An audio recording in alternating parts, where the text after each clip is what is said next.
of quick updates in Microsoft Teams. The first one is a new Tasks app and tab. So this is going to be available on the desktop client, the web client, and the mobile client.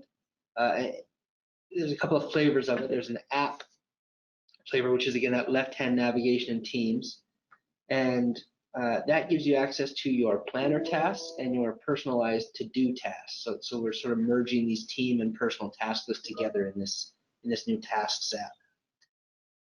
One note about the app is that guest users are going to be limited to only the mobile client for now. So if you've got a guest account in Teams, they're not going to see it in the desktop or web experience.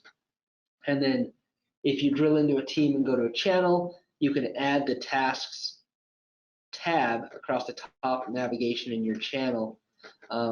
Just a note there, that's only going to show the planner tasks, but it's a cool new way to have insight into your tasks and track those across both your personal tasks and your team tasks.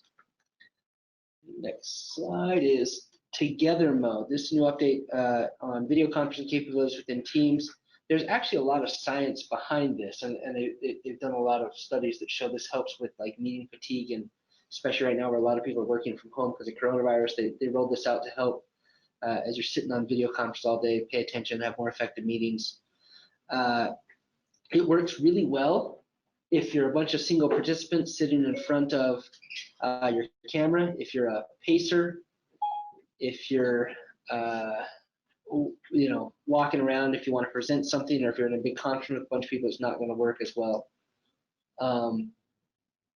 The NBA is using this, I think, to show. Yeah, virtual fans are using the Together mode for the court side seats. Run by Microsoft. Exactly. Yeah.